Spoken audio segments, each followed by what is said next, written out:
Good morning, everybody, and welcome. Sorry for the slight delay. That's all my own Microsoft Office challenges, but we're all up and running now. Thank you for joining us for what is now the fourth round of Leading Through Change events. We started this series back with physical seminars back in 2019, and this is now the fourth iteration. It's had to evolve, as have we, so I hope you enjoy it and find it worthwhile. I'll simply say, I suppose, to start off with, January and February seems a long time ago now. It feels like a lifetime ago. I think what was the norm then, we've now got a new norm. A new norm has been established. What do we feel about it? Where are we on that change curve? What are we doing differently? Questions that come up, obviously, how has this affected yourself and your colleagues? Do you actually want to go back to the office anymore?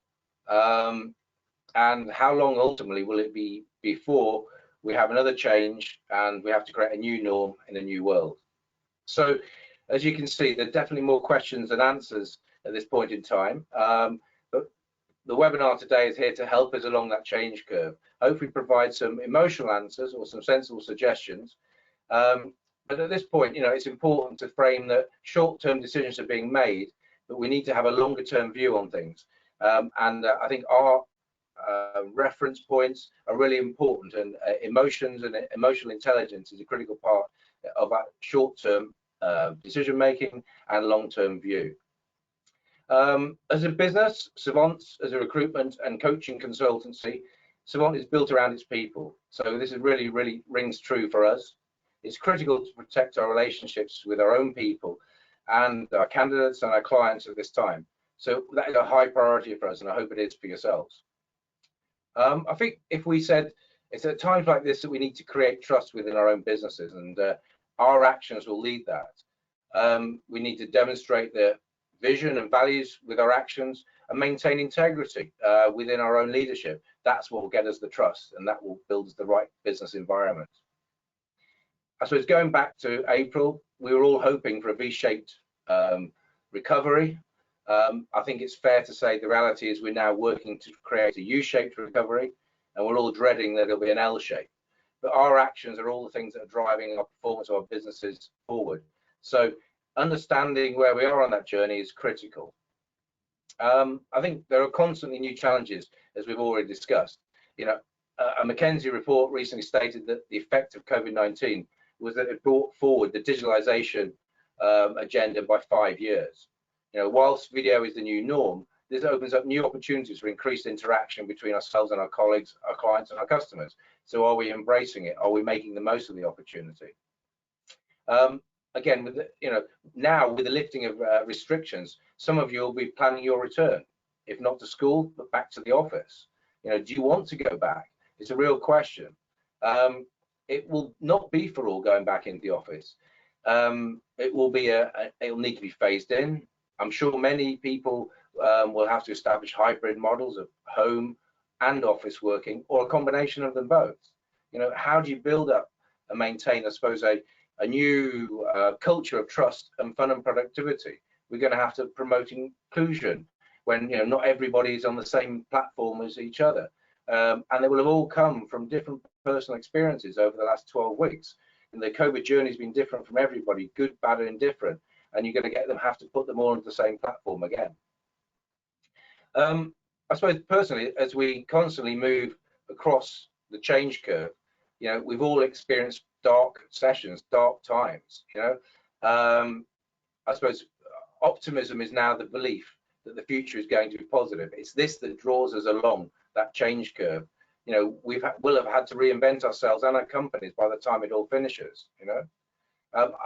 We have got to be passionate about what we're doing. We have to show leadership, and we equally have to show compassion to all our colleagues. In a minute, I'll hand you over to Zoe. Zoe's in partnership with Savant, and obviously she's a coach with over 15 years business experience working with FTSE 100, 250 business environments with finance, risk, and internal audit teams.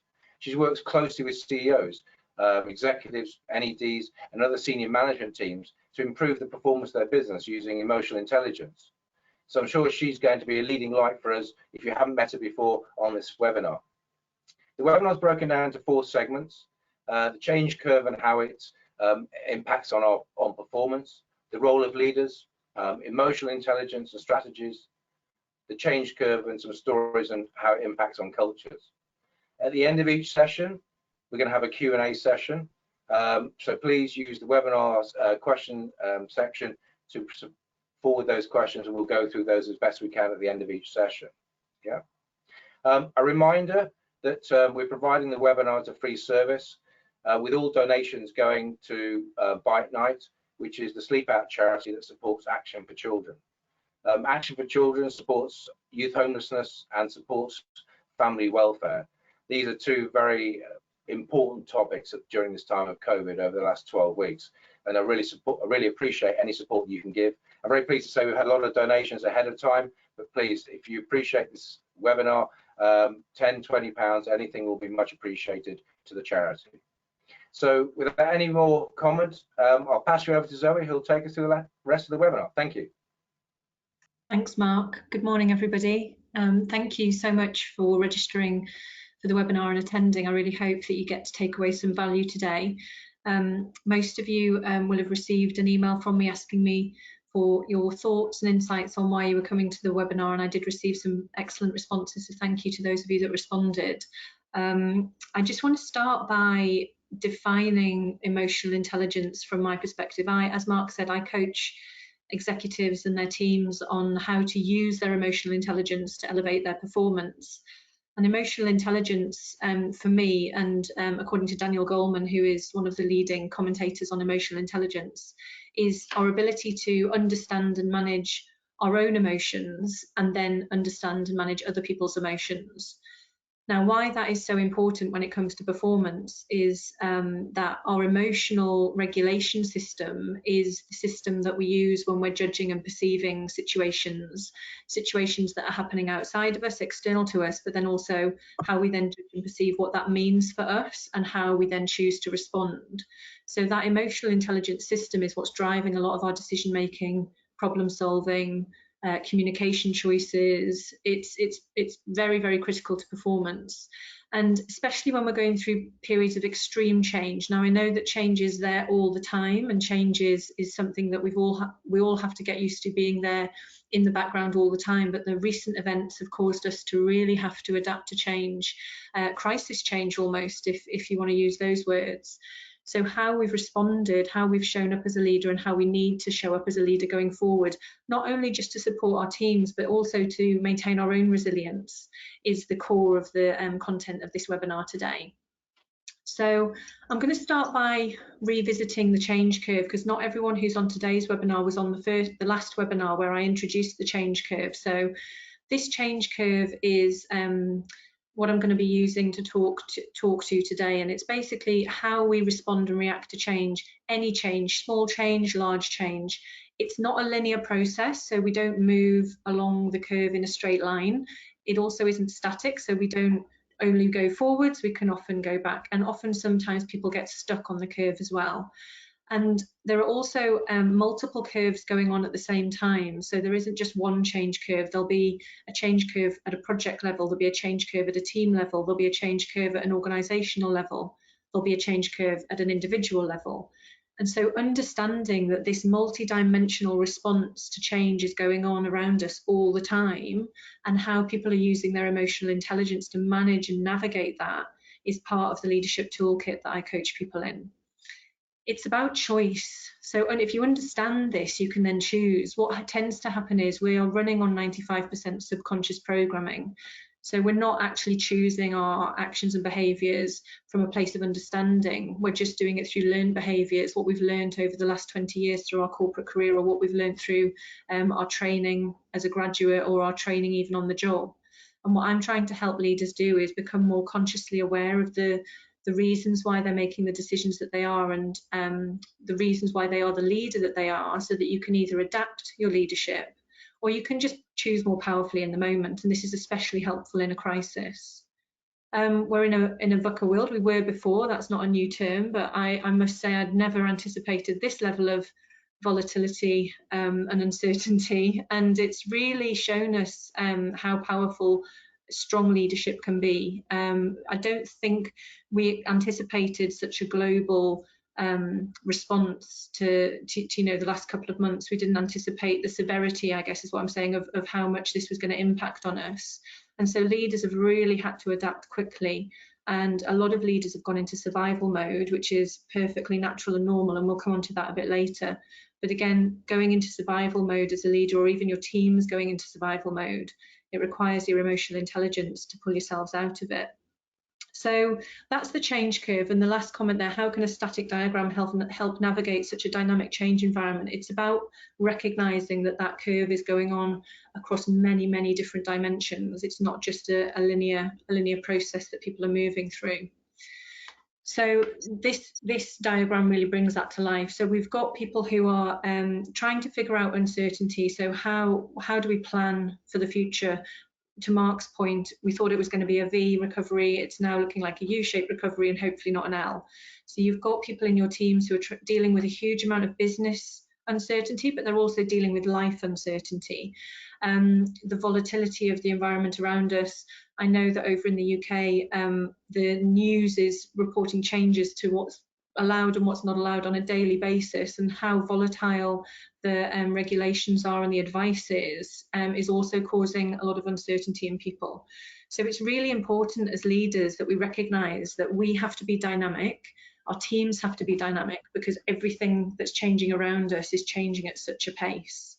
And there are always going to be anomalies and outliers to the norm, so we need to not assume that just because things have happened in a certain pattern in the past, that pattern is going to repeat itself again. So getting straight onto the agenda, that's just setting the tone for the webinar, change curve and how it impacts on performance. So I'd really like you to take away at the end of this section, and please put any questions that you have around this section in the questions box now while I'm talking, and I'll address them at the end of this section. So change and performance. So change creates stress. And stress is not a bad thing. A lot of us have a dialogue around stress that means stress equals bad. And a lot of people in the workplace think that they have to not ever show that they're stressed, that they have to always show up as resilient. And that can often have a detrimental impact on people's performance, because if stress isn't talked about, if it's not put on the table, if it's not acknowledged as something real and normal, it's much harder for leaders and teams to then build up people's resilience and help people work through it. There's been a lot of stress created recently, and it's not necessarily been the good type of stress. It's important that we understand how different people, and certainly ourselves, how we respond to stress. Some people thrive in a stressful and change environment. So there will be some people around you, or even you might be one of them, where the last 2 or 3 months have just been, you've been in your element. You're definitely someone who likes to react, manage a crisis, and really get their sleeves rolled up and manage that change dynamically. There are other people who absolutely hate change and they just react differently to it. It scares them, they go into fear. And that's where this change curve again is really important, to know how you navigate it, how your teams navigate it, depending on the circumstances, because it'll change. Again, going back to the previous slide, there's no normal. There's always going to be outliers and differences. An unhealthy stress response to change can actually reduce someone's flexibility. So you might notice that someone becomes more dynamic, more flexible, more reactive, more responsive, and then suddenly it just drops off. And that's something for you to notice in your teams. If people are changing their behaviour and they're going from dynamic and responsive and engaged and motivated to their decision making slowing down, their flexibility being reduced, people might lose clarity of thought as well. That's an indication that the change has become too much and the stress levels have gone from healthy to potentially unhealthy. It increases our stress, can increase our reactivity and impulsivity, which can be a good thing, but it also increases a more, what I've written here is egoic way of behaving. And when I say egoic, I mean I-centric. So people become more concerned with themselves, their deliverables, their needs, and you'll notice that teams aren't necessarily as cohesive and collaborative. And I did have some emails from people saying, oh, I really want to know how to motivate my team to connect more and reconnect. It's actually quite difficult at the moment in a volatile change crisis environment. People are less likely to want to do that, because if they're in survival mode, they'll be looking to protect themselves and look after themselves more. So this is the science behind it. Some of you may or may not know this, but this is what's going on in the background automatically for all of us, which is what drives our emotional intelligence behavior. So everything that happens around us, we're judging and perceiving, and our brain is trying to decide whether it's a threat or not. So we know the fight or flight response. But what's actually happening is in response to that judgment, and we all judge threat differently, in response to that judgment, the brain will then fire off a signal to release certain hormones. And what can happen is we can get used to, or addicted is a strong word, but our body actually gets used to the presence of those hormones. So for people who are really comfortable in a high stress change environment, they'll be used to that cortisol, and they'll be used to having those hormones in their body, and they will have developed probably resilience and coping mechanisms to deal with it. People who are less used to that, who've had to go through the last 2 or 3 months, you may find might be experiencing more obvious stress symptoms, because they aren't used to that hormonal release going through their body so much. So if people have had to respond and react consistently for 2 or 3 months to a crisis situation, you want to check in with them and check in with what resilience strategies they've got in place to help calm their nervous system down and give their body a break from the kind of assault really that's going on for them. This is where I describe that healthy, unhealthy stress. So the stress arc is a really, really useful tool to use, because stress can be a good thing, and it is something that gives people energy, it gets people creative, it can motivate. If there isn't enough stress for some people, they can get bored, too comfortable. So there's this stress arc, but if you tip the scale too far and people aren't using their resilience strategies, which we'll come on to later, you can find that, like I said, people get fuzzy-minded, they lose their clarity, they can become anxious, burnt out and irritable. And that's when you start to see people behaving in a slightly different way. It's also important that we know how to notice this in ourselves. Like, you might be thinking now, okay, what's my tipping point? How do I know when I'm going to tip over that arc into the wrong side of it, so that you can then take a break, do whatever you need to do to build your resilience up. But this is all part of your emotional intelligence. So this is knowing yourself, knowing your own emotions, and also being able to spot other people and how their behaviour might be changing as a result of the change and stress.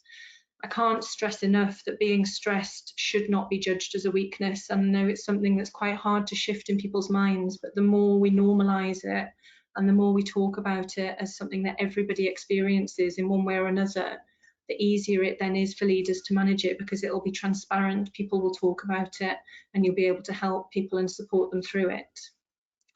So that's the first. Have we got any questions, Mark, or have you got any build on what I've just said? Well, I certainly, just passing on comment on what you said, I think resilience is a huge part of there's some people deal with that in different ways. People actually go back to their own personality types, or like you say, defend themselves, self-preservation. I think we've all probably felt tired. If we're not, many of us are, but if we're not working as long hours before, we're working very intensely. We've also got decisions to make, we've got challenges. So I think there's a natural fatigue or tiredness that comes with us. How many people have actually taken time off during the last 12 weeks and actually given themselves a break from that, as a normal holiday would be, actually taking holiday time? I think you have to manage yourself. Your self-well-being is huge in this point on the change curve. Question we have here from Rick Elliott. Do you not think, as a leader, you have to maintain a calm exterior when you personally have a dip in the change curve, i.e. you don't want to drag people down with you? Absolutely, Rick, that's a great question. It's answered in the next section, I believe. It's to do with creating that, protecting your team. And that's not just protecting your team from, the change that's going on around them, but it's also protecting them from feeling more uncertainty or more volatility than they need to. And of course, what your question comes from, I think it comes from a place of knowing that teams actually look to their leadership for reassurance, especially in times of volatility. So leaders need to have different resilient coping strategies to their team, because they do have that responsibility to maintain confidence and trust, and try and minimize the levels of uncertainty as much as they possibly can, which is almost impossible when you've got a global pandemic going on, because there's so much uncertainty and so much outside of your control. So emotional intelligence is about controlling your own emotions, controlling your own reactions and responses, and that therefore has an impact on the people around you. Similar to at home as well, I've had a number of people say to me, you know, it's easier for me to protect my team from how I'm feeling, but how do I protect my family? And there's a fine balance between protecting people from how you're feeling, but then also needing to have an outlet yourself and needing to be able to share what's going on for you, because as leaders, we aren't, you know, we're not superheroes. We're not people that can just process all of this and carry it around with us and be healthy and happy. So we also need to have that kind of outlet and that coping mechanism in place.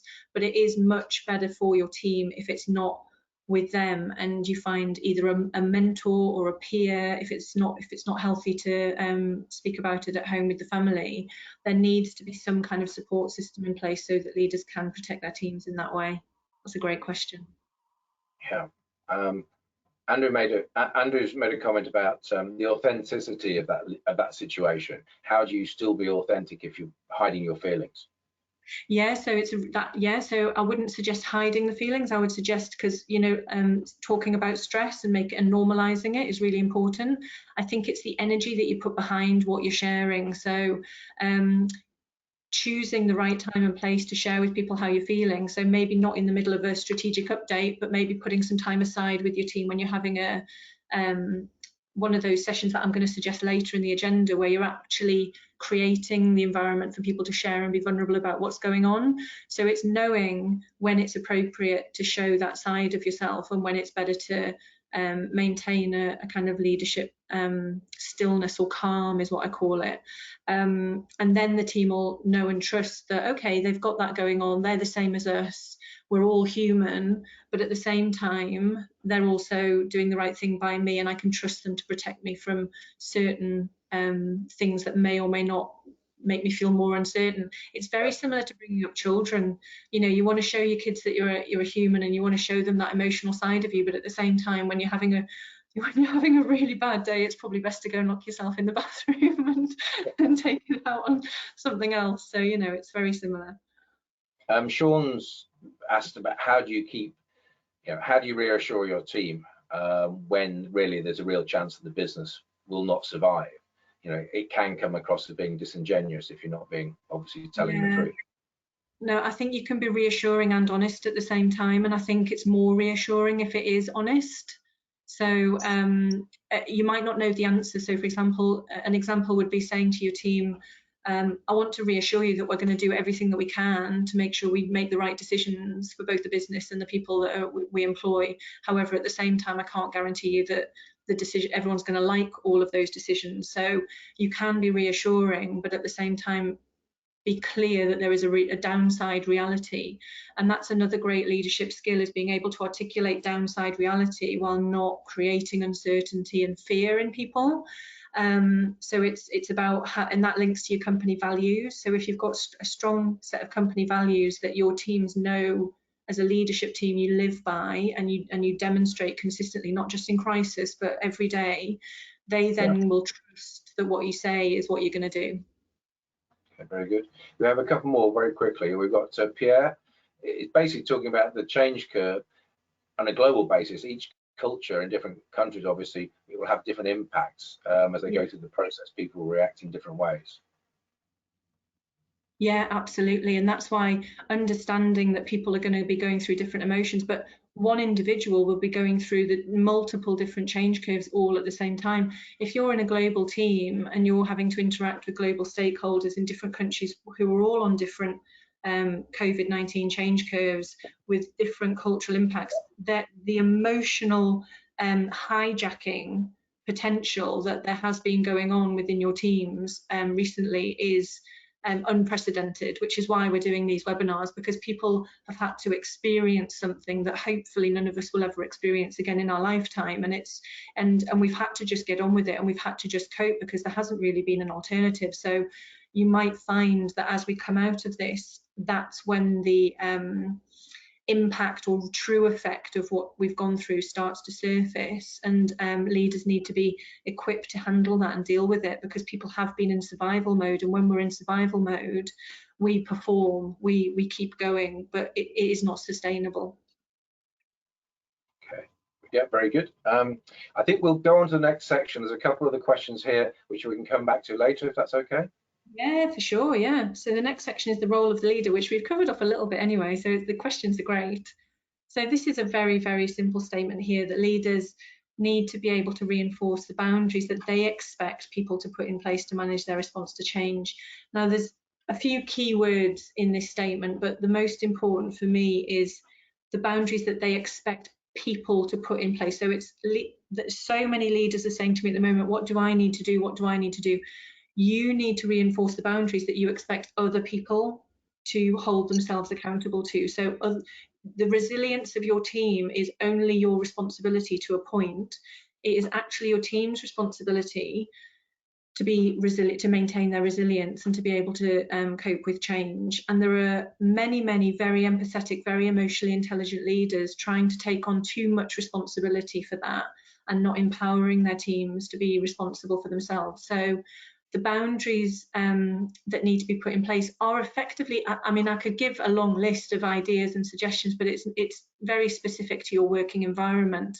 But some examples would include, one company have said to their teams, look, we'll start at 7 o'clock in the morning so that everyone can have a couple of hours of meetings before, you know, the homeschooling starts, but then we'll finish 2 hours earlier as well, because that's when homeschooling finishes, and we don't want to see anybody online, even if you're not a parent, because we don't want the people who are parents to be feeling bad that they're not still working when, you know. So there's very clear boundaries have been put in place to protect people's time, to help people cope with the changing environment, insisting that people take a screen break. I mean, isn't it interesting that in the workplace we have very strict health and safety regulations that we have to comply to around posture, screen time, all of that, and that doesn't seem to have been as easily enforceable because people have been working from home. And it's really important as leaders that we don't just allow that to go by the wayside. You know, we need to put those boundaries in place and help people protect themselves. And it's tricky because you've got the balancing act to weigh up with performance. However, what I do know is, because people are working from home, they're working more than they ever have before. There is a much more efficient use of time, which is a great thing from a productivity perspective, but it's just increasing that risk of burnout and increasing that risk around unsustainable working practices. So I'd urge you to really take a look at what boundaries can you put in place that you need your team to buy into, to say, yes, we're going to do this so that we can come out of this and not in 6 months' time have a huge crisis on our hands with sickness, well-being, mental health. So these are 4 more specific areas where I'd like to sort of tease out what I just said. So creating a forum for careful reflection and debriefing. Now, this might sound like an absolutely nonsensical thing to be doing when you're in the middle of a crisis, but all the crisis management teams that I've ever worked with in the past, I used to be a director of audit and risk, so I did a lot of crisis management audits, and the debriefing, the reflection and debriefing was one of the most critical parts of the process. If you stay in crisis and reactive mode for too long, you lose all context of what's actually happening, and people need that break. They need to be encouraged to step back from it all and actually just decompress and say, right, let's just take a rain check here. What is actually happening? What is the current state of play, and how do we need to move forward? And that requires emotional intelligence, because to know the timing of when to do that, and the appropriate timing and the appropriate language to use as well, because some people will just want to keep going, requires you to read other people, but then also be able to manage yourself. Coordinating activities, especially the relationships between your team and other parts of the business. Now, one of the bits of feedback I've received recently from multiple CEOs is this remote working, this disconnected way of working, means that people are spending more and more time on Zoom calls and phone calls because they're trying to maintain those relationships that would flow much easier when they were coming together in a more collaborative face-to-face space. Now, what some of the middle management senior leadership teams are doing is they're taking that pressure away by actually managing those stakeholder relationships that ordinarily their teams would manage for the teams to free the team's time up. But then what it's also doing is it's giving those leaders and those leadership teams more visibility over what the stakeholder needs are, so that they can then delegate the work more appropriately. So although it's a bit hub and spoke, and what we used to say 6 months ago, especially in the coaching world, is, oh, empower your teams to manage their stakeholders. Right now, with all of this remote working where people are feeling disconnected and they're spending way too much time on the phone or on the Zoom calls, it's a better thing for leaders to do to actually take some of that back. You'll get visibility and then you'll free up your team's time. Become a buffer against outside pressure and create resilience. So that's going back to the question that was asked in the first session. So how do I make sure that I'm not impacting on my team in a negative way with my emotions? It is about being that buffer, but it's about being an authentic buffer. So you need to pick your moments when you share with your team how you're feeling, but ultimately leaders are in place to receive the needs of the board and the non-execs and the CEO and the execs and whoever it is that is demanding of you, of your team's time and resource, because that's what your team are, and you buffer against that, don't you? And in a crisis, certainly there's even more of a need for you to buffer against it, do the prioritizing, do the delegating, support the team, but not just pass on a catalytic kind of event of change and stress, but buffer the team from it so that they can perform and so that they can deliver what the business needs. And then finally, be skilled at acquiring resources. Now, all your team need resources, your team need to be supported, they need to have access to the things that they need in order to perform. So a key role of leaders in a crisis, and if you can imagine you're on a sinking ship, which we aren't, but you know, if you can imagine you are on a sinking ship and there's only a certain number of lifeboats and all of that, you've got to be really good at negotiating your way around finite resources to make sure that all teams can survive, but there's some kind of logic to how the resources are spread around and shared, and leaders need to be collaborating on that so that there's not that egoic leadership kicking in, which is I'm most important and my team are most important. It's about how as a leadership team can we collaborate to make sure that there's fair distribution of resources across our teams. Self-mastery. So what I'm talking about really is self-mastery and emotional intelligence. If you are aware of your emotional intelligence and you understand it, you are mastering yourself. It's about moving those subconscious thoughts and decision-making processes from the back of the brain to the front of the brain so that you're conscious and aware of it, and you can choose. You can then choose whether to tell your team how you're feeling. You can choose whether to be that dam, or whether to, you know, allow them to see some of what's going on. You can choose more powerfully on how to use the resources and how to respond to your superiors even, because sometimes, you know, when we're very stressed, we often react more than respond. Leaders who are mastering themselves on a day-to-day basis are much more empowering to work for, because the team are inspired by that self-mastery. They can see that there's this ability to respond rather than react, and it's adaptable. So when you know yourself, you can pick and choose when to use which of your leadership tools, and you're much more adaptable and you're much more able to cope with all of those different change curves that are going along all at the same time. So it says at the bottom here, how you move along the change curve and how you react, respond and manage your stress is vital. So that's what all of this is about. And if we spend too much time unaware of ourselves and how we're showing up, we're in a very reactive, there's a risk that we're in a very reactive space rather than a considered and proactive and response state. Anything to build, Mark, on that? Questions? My add-on is really purpose, the word purpose. Going back to one of the points you made earlier, you know, we can all be busy, but as they say, you can be a busy fool. Efficient use of time, establishing goals, outcomes. What are we trying to achieve here? And it might not have been what we were trying to achieve 12 weeks ago. Something that's relevant to the current situation. I think people need to, you know, understand what is good and how, you know, how they'll be judged. But that gives somebody a goal to work towards, and then they can get some satisfaction from having achieved that, delivering that. And I think that feedback is really important. And just the other bit is perspective, if you will. You said about stepping back, understanding what the people's part and how involved in this. Unless you get perspective and you take that time to step back, you won't have perspective. Number of questions in here. So Yannicka asked, change often reduces the clarity of the organizational structure. leaders managers don't always have clarity on issues. How do you keep the team motivated, and how do you keep that clarity of message, or a clarity of message? No, that's a tricky one, because there is not going to be full clarity when we're living in such an uncertain environment, right?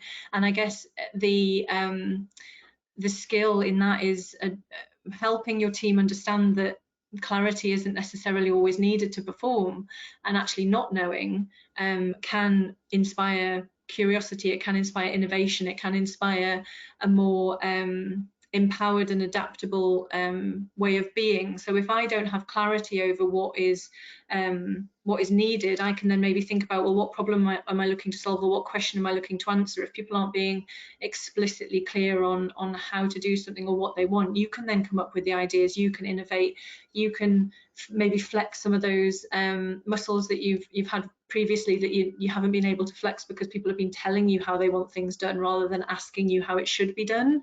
And I know a lot of leaders have realized. I just did a workshop today actually with a mining company, and the leadership team said, oh yeah, it's amazing, because we haven't had clarity over what to do, the business have just got on with it, and they've come up with these amazing shortcuts, simplified ways of doing things that we could never have thought of ourselves. So actually a lack of clarity can create new ideas, as long as you can reassure people that it's safe for them to come up with ideas that maybe don't work, or that maybe won't be implemented. So there's that whole other emotional response to fear of failure and fear of looking bad and not wanting to get things wrong. But if you can just again, it goes back to trust and reassurance. If we can reassure our teams that we trust them to make the right decision, and if they don't, we're there to support them and guide them. A lack of clarity can often be a big win for an organisation, because it does empower some teams to perform better. I mean, I think a lot of leaders feel the pressure to have all the answers, which is a challenge. Yeah. And blocks communication often, in often case. So, I mean, Peter's asked here about, we're in a changing world, it's always going to be changing. What adaptation of change or interpretation is required to keep the change curve being relevant as the process goes on? To keep the change curve? Well, I mean, change curve relevant. Yeah, this is Peter. Thanks for the question. So the change curve, for me, the change curve will always be relevant, because it is just about how people react and respond to change, but it won't necessarily be the same change curve. And I think there's a great opportunity for us to learn that not everyone responds to change in the same way, and not all organisations and not all countries and not all politicians. We've seen such a diversity of response and reaction to the change that's happened globally. It's a great opportunity for us to adapt our thinking around the change curve. It does need to evolve. Again, another company that I'm working with, they are designing their own change curve, because we used it as a template of, okay, this is what's potentially happening emotionally across your organisation. And they said, well, yeah, it is and it isn't. Actually, this is what happened. And theirs is a W. So theirs goes down and up and then down again. So there is an opportunity to adapt the change curve and evolve it and make it as relevant as you need to make it for your organisation, for your team, for your, this happens at a project level, reflecting on geopolitical changes that are happening at the moment as well. So it's a real, everything's up for grabs at the moment in terms of what we know and what we don't know. We do live in a world where we try to rely on knowing and predicting, and I think this has been a real test of that over the last 2 or 3 months. And I've actually spent the last 2 years making a living out of trying to encourage leaders to know less, predict less, and be open to the unknown and innovating and creating new things. So it's a great question. It does need to evolve, and it can evolve. I think if we jump on to the next topic, there's a few questions in reserve for the end. Okay. Oh yeah, time's getting away with us. So I might have covered, these questions are great, so I might have covered some of these, but these are just, I wanted to give you some emotional intelligence strategies, tools that really make a difference, and you wouldn't believe the difference that I've picked these 4 specifically because they are the ones that have the most impact and require the least amount of time and effort in terms of resource. So what we want to try and do is we want to try and break the circuit. So if people are going back to that change curve, if people are stuck, or if they're experiencing the same thoughts or fears or uncertainty, we want to break that circuit of fear or anxiety or uncertainty. We want to have them step out of it, because it can be self-perpetuating, and especially in groups and teams, if there are 1 or 2 or 3 individuals all feeling the same, it becomes self-reinforcing, because people will navigate towards other people who are sharing the same experience as them, and it just reinforces that experience. So these are some circuit breakers that I'd recommend you try and use. So the first one, my favorite one, is this reality testing. Reality testing is a subscale of emotional intelligence. Just to explain how I work with emotional intelligence. So there's a tool that we can use to measure emotional intelligence, and there are various different subscales across emotional intelligence, and one of them is reality testing. This is all backed up by science and research. And the ability to reality test is the ability to actually identify what's happening separate from the thoughts and feelings that we're having about what's happening. So whenever something happens, we judge it, we create a meaning off the back of what's happened. And teams that can get back to just what's happened, the reality of the situation, are much more resilient and can manage stress and change much better than teams that spend a lot of time talking about the meaning of what's happening rather than just the facts and what's happening. And it doesn't have to be facts like data or technical, it's just the facts of what has actually happened, rather than this has happened and therefore it must mean X, Y, and Z. So if you can encourage your teams to do that in groups or one-on-one, depending on where they're at on that change curve, but groups is better, because then you create a culture of reality testing where you encourage people to hold each other accountable to stepping out of their story and back into reality, rather than reinforcing the stories that they might all be creating around what's happening. So reality testing is my #1 favourite, and there are lots of resources online if you just look at reality testing and emotional intelligence on how you can do that with your teams. Resilience training. So people have been talking about this for years and years and years, and I cannot tell you the difference it makes just to encourage, maybe as one of those boundaries that you set for your teams, where you insist that at least 3 times a week for an hour a day, they do some kind of breathing technique or some kind of meditation, because that's the nervous system. And breath is what calms the nervous system down, because when we get stressed, we hold our breath and we breathe shallow from the upper rib cage, whereas when we're relaxed, we do deeper breathing, and it's less shallow, and it signals to the brain that everything's okay. So if you've got your teams in a heightened state of stress or anxiety or uncertainty, the more that they can do deep breathing, the better. So even if you just open the day every day with a deep breathing call, it might sound a bit new age, but I cannot, I've got CEOs of big ASX 50 companies out here doing it at the minute, just because it works. So it really works. There's lots of science to back it up as well. Self-awareness coaching. So this is what I'm encouraging you to do as a leader, but also your team would be helped so much if they could understand their own internal workings, because like I said, a lot of it is just running in the background, and they just won't know why they're feeling the way they're feeling and why they're having the thoughts that they're having, or what to even do with it. So self-awareness coaching, and you can do that as a leader. You can just ask them, you know, to share with you what it is that they're thinking and feeling, and get them present to the fact that those are just thoughts and feelings, and that actually what's happening is different to how they're feeling. And then listening.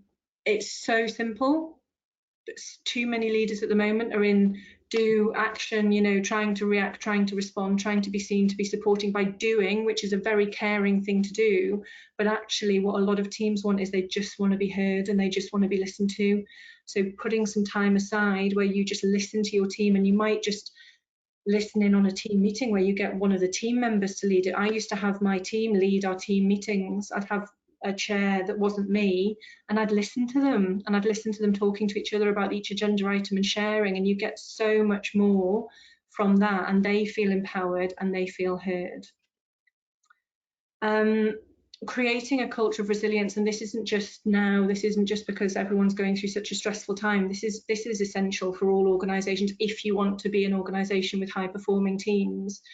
And resilience is often misunderstood, but resilience is emotional awareness, but it's also that social support and that sense of humour and that optimism. And I've had so many emails from some of you saying, you know, how do we maintain this? You know, I'm turning up on calls and I'm trying to be optimistic and bubbly.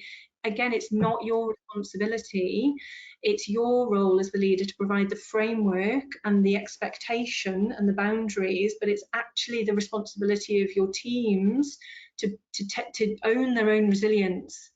So if there's anything that you all go back to your teams with today, which is utmost important, is how can you help them, not just tell them, but how can you help them take more responsibility for their own resilience? How can you help them realize that showing up on a video call with a little bit of optimism is going to help them and help the team, rather than it being all on your shoulders? Because some leaders out there have got teams of like 50, 100, 200 people, and you can't be responsible for everybody's optimism. There's this ability to solve a problem as well, and that is really important at the moment. So going back to the question around how do we cope when there's lack of clarity, well, actually empowering your teams to solve the problem, asking them to try and figure it out, we think that's going to make them more stressed. It's actually not. It's a resilience strategy where people feel empowered, they feel trusted, they feel responsible, and it does good things for them. So again, if you want to help your teams with their resilience, ask them to solve more problems, or encourage them to solve more problems, especially in groups. Any questions? We've got 2 or 3 questions.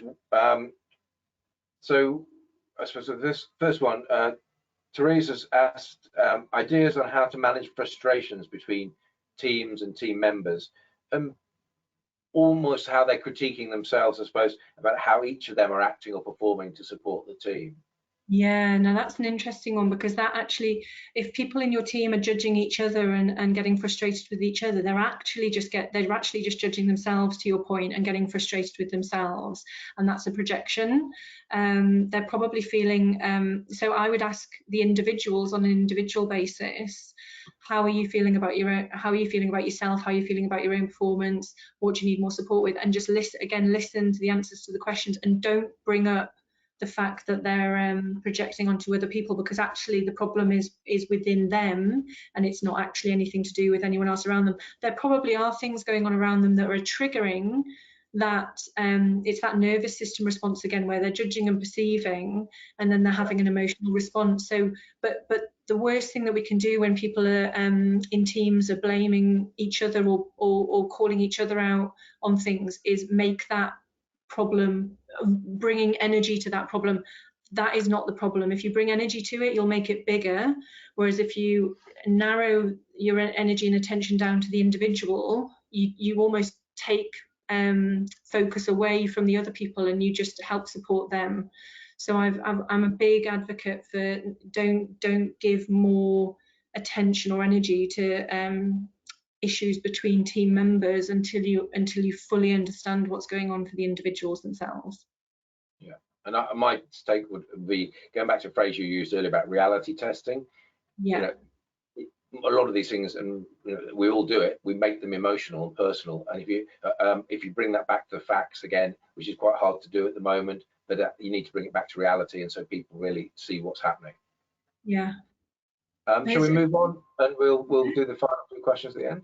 Let's move on. It's an interesting one, bringing it back to the reality, because the reality might be we don't know, and let's not make that mean anything. Let's not make it mean not knowing mean anything. Let's just be okay with not knowing. It sometimes is as far as reality testing goes. Okay, change curve stories and culture. So we all love a good story, and culture for me is stories. It's many other things as well, but it's the stories that people tell, it's the stories that people take into the future. The culture of an organization and a family or a town or a community or a society is the stories, right? So our grandparents passed down stories into our family fabric, and the same will happen with our corporate culture. So your culture of the future is being created today. So people will look back on 2020 and they will tell stories about what happened and how leaders treated individuals, how leaders showed up, how the organization responded to this period of time is going to form part of your culture going forward. So what you need to do as a leader is you need to start influencing those stories. You need to start listening to them first of all. So you need to listen to them and understand them, but you then need to start influencing them so that you can take the best bits of what's happened over the last 3 or 4 months into the cultural fabric of your organisation, but then allow people to let go of the bits that maybe you don't want to form part of your culture. And that's how we form culture. We decide which bits of people's experience and which bits of our value system that have been really tested out and proven to be robust you want to take forward. And then there are stories that people are just not going to want to let go of, and it's leadership's role to make sure that people feel safe to let go of those stories and process whatever it is that's happened to them that they didn't enjoy. There are going to be stories where people didn't feel fairly treated around furloughing. There are going to be stories where people have lost their jobs and they didn't feel fairly treated. So it's about understanding how those stories might then evolve into the future of your organisation.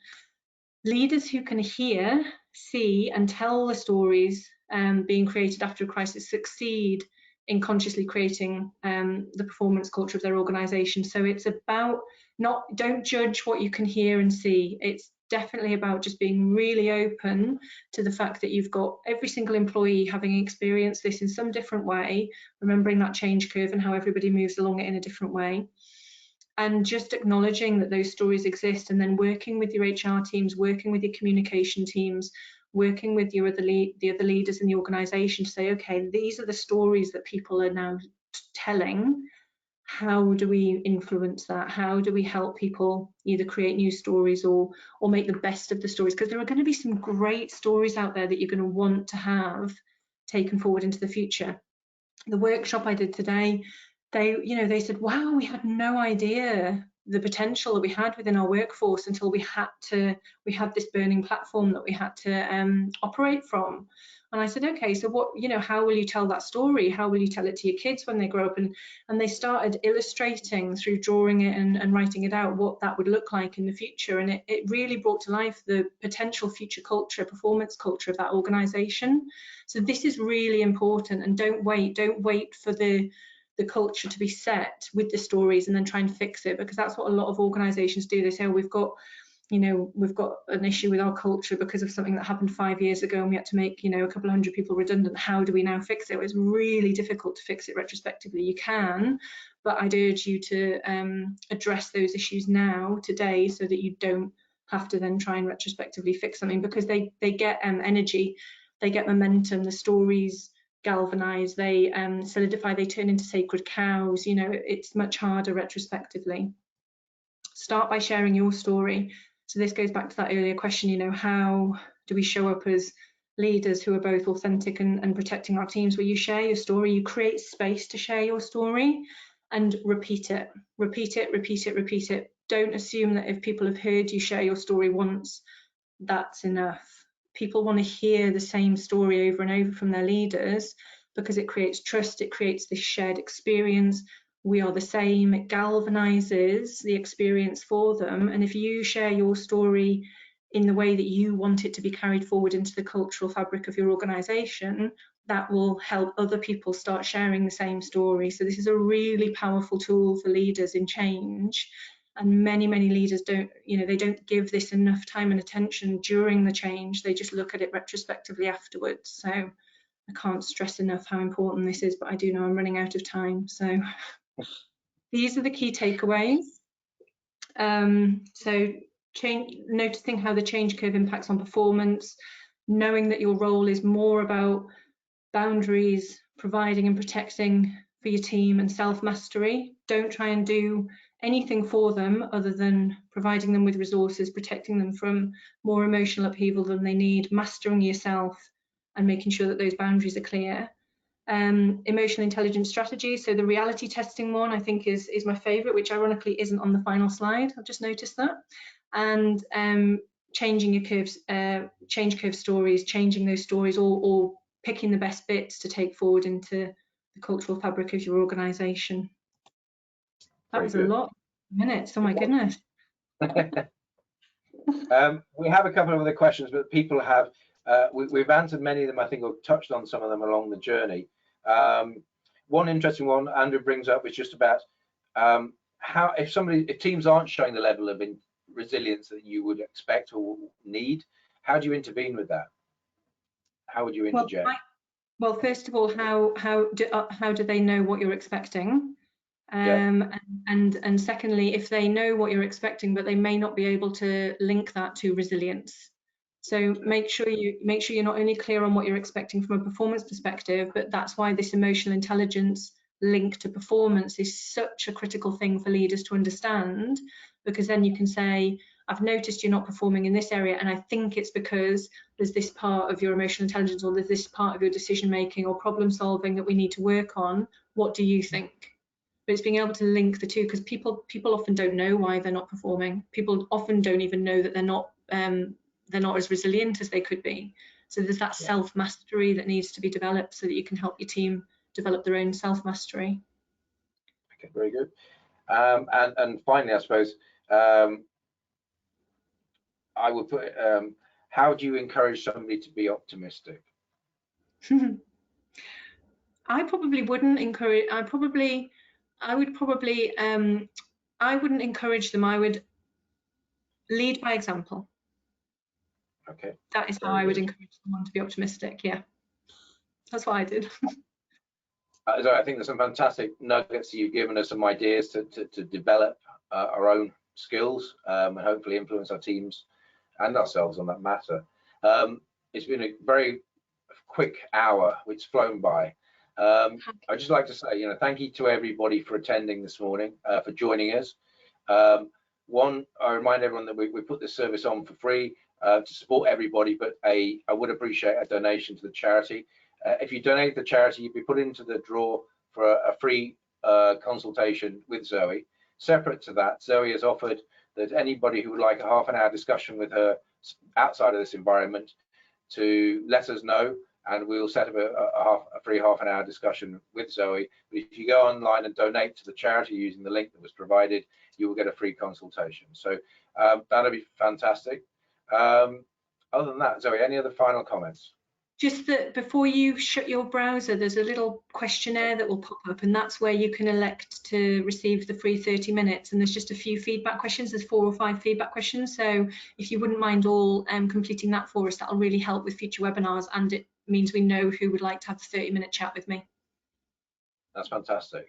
Really, really, really positive things and some great feedback coming in already. So yeah, please make the most of the opportunity to be in touch with Zoe and myself.